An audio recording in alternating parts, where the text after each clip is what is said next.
Hey guys, welcome back to my channel today. In today's video, we are going to be doing my April favorites. This is a little bit late. I think we're on May 5th right now as I'm recording this.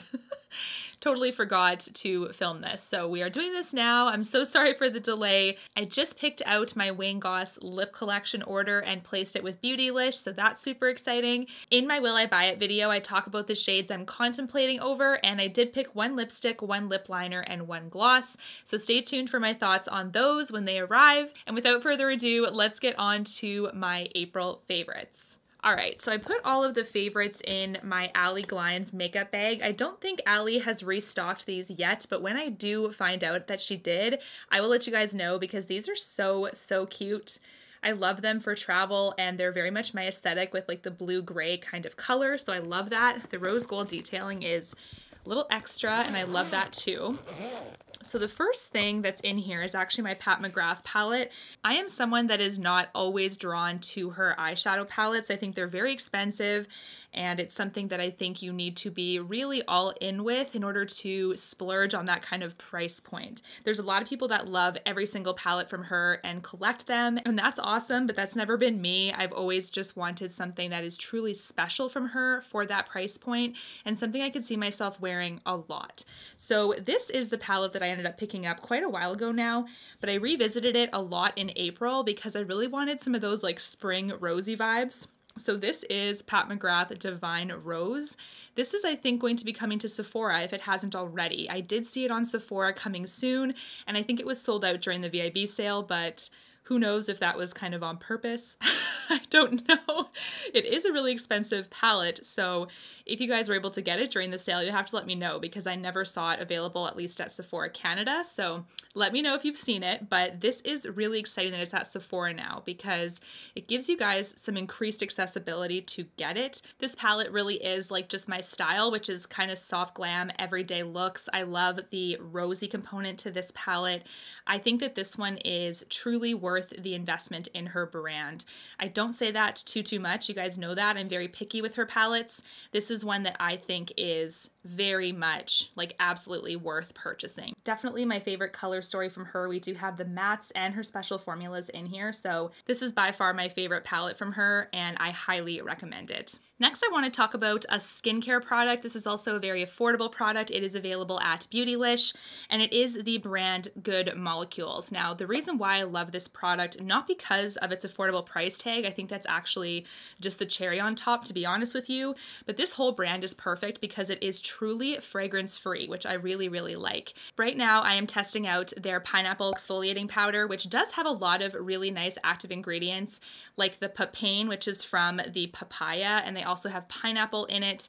These are some of the exfoliating properties that are actually in the Wishful Scrub from Huda Beauty, and I did do a whole video on why that is not a scrub I'd recommend. It is unfortunately a very fragrant product with essential oils and perfume. Even though it is less than 1% synthetic fragrance, there's still a ton of essential oils in it. So it's not my favorite product to promote to you guys, and I did a whole video about that. So when I saw that they released this product in their line, I thought for those of you that are kind of looking for the Wishful Scrub when it comes to the exfoliating properties, but you don't want the fragrant part of it, this could be a good substitute. So I will keep you guys posted on that as I'm testing it. It's good and promising so far, but I still have some testing to do. So now going back to my April favorites, this is one of my favorite products from April from Good Molecules, and this is the Caffeine Eye Gel like patches or pads? Eye patches, there we go. Sorry. Now this product to me is really nice because it is also a very affordable product and it comes with a lot of eye patches. The eye patches are actually clear and they have a ton of serum on them. And you do get, I believe, 30 pairs in here. Let me just double check. Yeah, 60 patches, 30 pairs. And I'm gonna try to show you on camera here what they look like because it's very like, oh, I don't know how I'm gonna do this. Okay. There we go. Can you guys see that? That's better.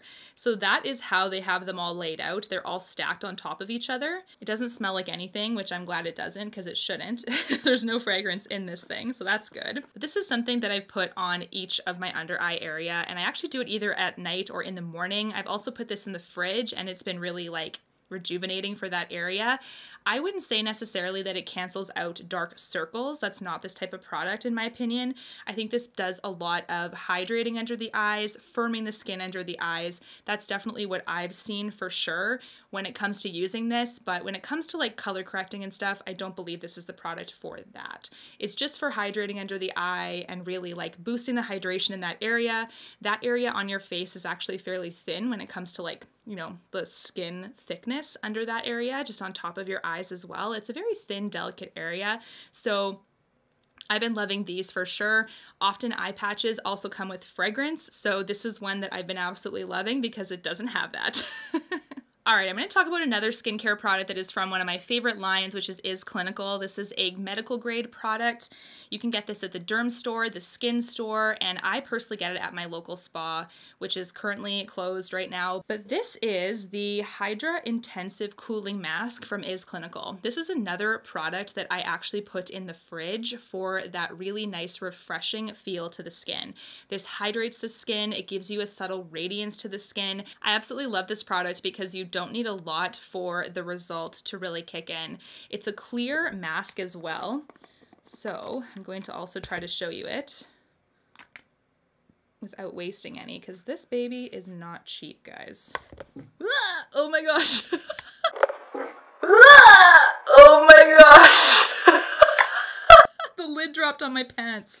Oh, I'm not a perfect beauty guru, that's for sure.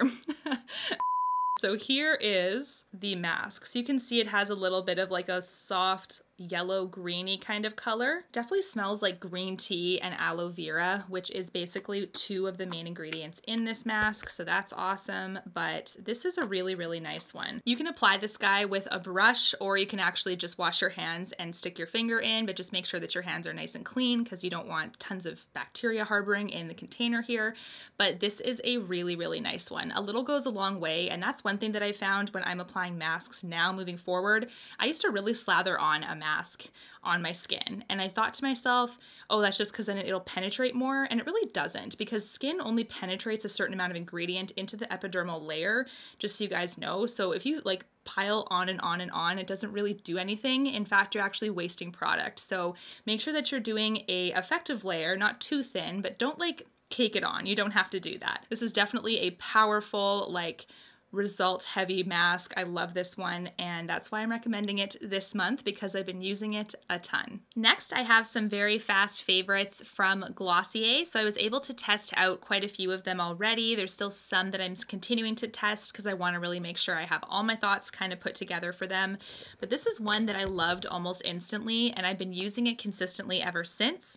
This is the Future Dew from Glossier. It is a priming product, and this is something that I was really excited to get because I believe this is really, really close to the Charlotte Tilbury Flawless Filter. So this is Future Dew on my skin. Obviously, there's a ton of product on there, so that is not how much you would put on your skin. This is like way too much for my hand, but this is a very much a little goes a long way product. The Flawless Filter obviously isn't a foundation product, but it has that kind of like skin-like pigment, the beigey with the peach undertone or the beige with the yellow undertone, depending on the shade that you have. It still has that same glow component to the skin, whereas this one is more of like a beigey kind of pink undertone to it. So it's definitely a true primer. It blurs the skin, but not in the same way where the Flawless Filter will give you a little bit of a light coverage.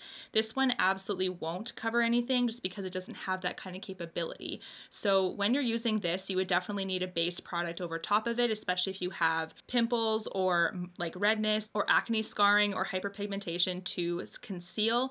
But this is a fantastic product because the price tag is less than the Charlotte Tilbury one by far. If you use the Charlotte Tilbury one purely for glow, this could be a good alternative for you when it comes to like just saving on costs, because I think both of them do a very similar glow component to the skin.